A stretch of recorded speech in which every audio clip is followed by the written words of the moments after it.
एक बार एक व्यक्ति महात्मा बुद्ध के पास आया। वह बहुत थका हुआ था। उसको देखकर ऐसा लग रहा था कि वह बहुत दूर से पैदल यात्रा करके आ रहा है। उसके कपड़े मैले और फटे हुए थे। उसके पैरों में भी मिट्टी लगी हुई थी। उसके चेहरे पर निराशा और उदासी साफ दिखाई दे रही थी। उसने महात्मा बुद्ध से कहा कि मैं एक व्यापारी हूँ, मैं बहुत परेशान हूँ। मेरे जीवन में दुख ही दुख है। सुकून नाम की मेरे जीवन में कोई चीज़ नहीं है। मैं अपने जीवन से पूरी तरह से हार चुका हूँ, जिसकी वजह से व्यापार में लगातार घाटा हो रहा है। कृपया मेरी समस्या का समाधान कीजिए, मेरा मार्गदर्शन कीजिए। मैं बड़ी आशा लेकर आपके पास आया हूँ।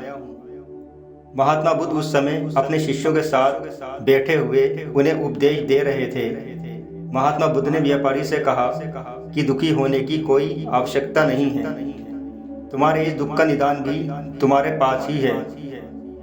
जिसको तुम बहुत बड़ी समस्या बता रहे हो, वास्तव में वे इतनी बड़ी नहीं है। व्यापारी बोला, महात्मन, कृपया मुझे जल्दी से कोई उपाय बताइए। महात्मा बुद्ध मुस्कुराए और बोले, तुम्हारी समस्या का उपाय बहुत ही सरल है। समस्या का उपाय बताने से पहले तुम मेरे लिए पीने का साफ पानी लेकर आओ। उस व्यापारी ने बर्तन लिया और पानी लेने के लिए चल दिया। वह पानी की तलाश में बहुत दूर तक निकल गया, लेकिन उसे उस जंगल में कहीं भी पानी नहीं मिला। पानी की तलाश में वह बहुत थक चुका था। वह निराश होकर बैठ गया। अचानक उसे कुछ दूर एक तालाब में कुछ पशु पानी पीते हुए दिखाई दिए। वह खुशी से उछल पड़ा और भागकर तालाब पर जा पहुंचा। व्यापारी को देखकर सारे पशु भागने लगे। पशुओं के भागने से तालाब की मिट्टी पानी में मिल गई थी, जिसकी वजह से पानी पूरी तरह से मटमैला हो गया था। ये देखकर वे बहुत ही दुखी हुआ और बिना पानी लिए ही वापस बुद्ध के पास जाने लगा। वे चलते चलते सोच रहा था कि मेरी समस्या का समाधान करने की बजाय बुद्ध ने मुझे ही पानी लाने के लिए भेज दिया है। और भी तो शिष्य वहां पर थे, उनसे पानी क्यों नहीं मंगा लिया। जितनी उस व्यापारी की बुद्धि थी, केवल उतना ही वे सोच सकता था। उसे यह कहाँ पता था कि ये उसकी समस्या का समाधान ही हो रहा है। वे महात्मा बुद्ध के पास वापस आ जाता है और कहता है कि बड़ी मुश्किल से मुझे एक साफ पानी का तालाब मिला था, लेकिन पशुओं के भागने की वजह से सारे पानी में मिट्टी मिल गई, जिससे कि वे पानी पीने योग्य नहीं बचा। महात्मा बुद्ध ने उससे कहा कि तुम बहुत थक गए हो, थोड़ा आराम कर लो। कुछ समय के बाद महात्मा बुद्ध ने उस व्यापारी से कहा कि तुम उस तालाब पर जाओ और मेरे लिए साफ पानी लेकर आओ। व्यापारी अनमने मन से उठा और पानी लेने के लिए चल दिया। वे चलते चलते सोच रहा था कि आया मैं किस काम से था और बुद्ध ने मुझे पानी लाने पर लगा दिया।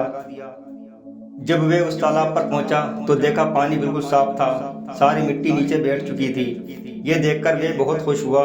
उसने जल्दी से पानी भरा और लेकर चल दिया। जब वह पानी लेकर महात्मा बुद्ध के पास पहुंचा तो महात्मा बुद्ध ने उससे पूछा कि क्या पानी अब भी गंदा है? क्या अभी भी पानी में मिट्टी मिली हुई है? व्यापारी ने कहा, नहीं महात्मन, सारी मिट्टी तालाब में नीचे बैठ चुकी है। अब पानी बिल्कुल साफ है।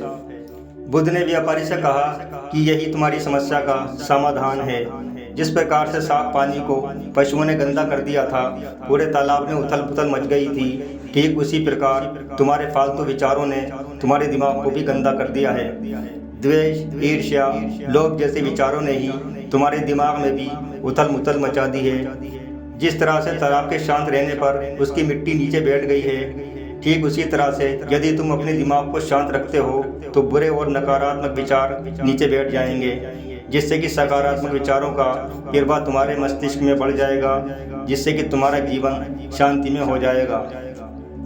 बुद्ध की इस सीख से व्यापारी बहुत खुश हुआ और खुशी खुशी अपने घर चला गया। उसे समझ आ चुका था कि अगर सुकून, शांति पानी है तो पहले अपने मन को शांत करना होगा और नकारात्मक विचारों को पीछे छोड़ना होगा। महात्मा बुद्ध की सीख देती ये कहानी आपको कैसी लगी, कृपया कमेंट करके मुझे ज़रूर बताएं। वीडियो पसंद आया हो तो इसे लाइक करें, मेरे चैनल को सब्सक्राइब करें, वीडियो को ज़्यादा से ज़्यादा शेयर करें। हो सकता है कि आपके इस छोटे से प्रयास से किसी के जीवन में खुशी आ जाए। जय हिंद।